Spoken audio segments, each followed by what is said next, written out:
আসসালামু আলাইকুম বন্ধুরা, তোমরা কেমন আছো? আমি মিলার রান্নাঘর থেকে মিলা রহমান বলছি। আজকে তোমাদের দেখাবো আমি কিভাবে ডিমের কোরমা বানাই। বন্ধুরা, আমি এখানে পরিমাণ মতো তেল দিয়ে দিলাম।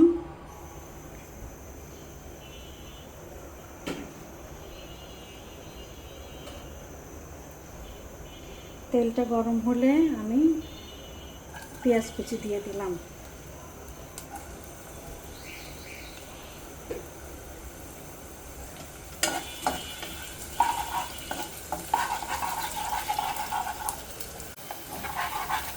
বন্ধুরা, এখানে একটু দারচিনি আর এলাচি ধুয়ে রেখেছিলাম, দিয়ে দিলাম। এখন একটু নাড়াচাড়া করব।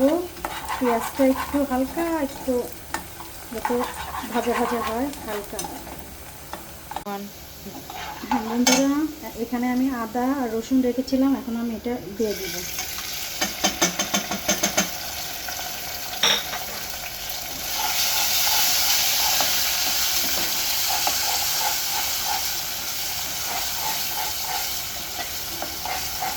আদা আর রসুনটাকে আমি একটু কষাবো, একটু হালকা লাল লাল ভাব করবো।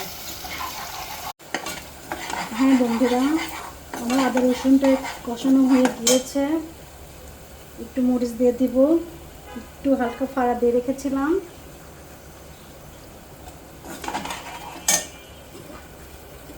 আর পরিমাণ মতো একটু লবণ দিয়ে দিব। হ্যালো বন্ধুরা, আমার আদা রসুন হয়ে গিয়েছে কষানো। আমি এখানে দই তৈরি করে রেখেছিলাম। বাসায় যদি টক দই না থাকে তাহলে লিকুইড দুধ আর লেবু দিয়ে দইটা তোমরা বানাতে পারো। এটা আমি বানিয়ে রেখেছিলাম, এটা এখন আমি দিয়ে দিব।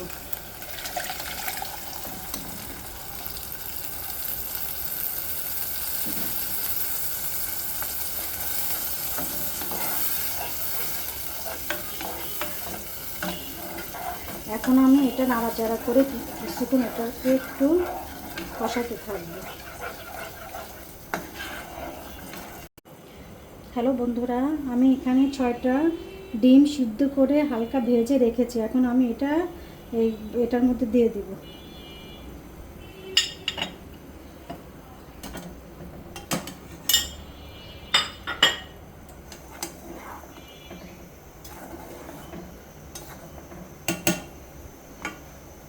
বন্ধুরা, এটা আমি এখন ঢেকে রাখবো।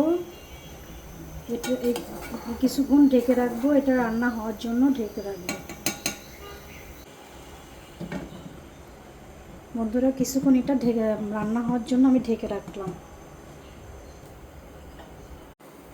হ্যালো বন্ধুরা, আমার ডিমের কোরমাটা প্রায় হওয়া ভাব। একটু চিনি আমি দিয়ে দিব টেস্টের জন্য, সামান্য পরিমাণে।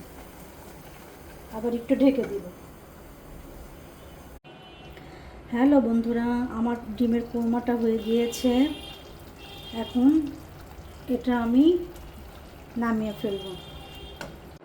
হ্যালো বন্ধুরা, আমার ডিমের কোরমাটা হয়ে গিয়েছে। আমি পেঁয়াজের একটু ভাজনা করে রেখেছিলাম, এখন আমি এটা দিয়ে দিলাম। একটু কাঁচামরিচ দিয়ে দিলাম সুন্দরের জন্য।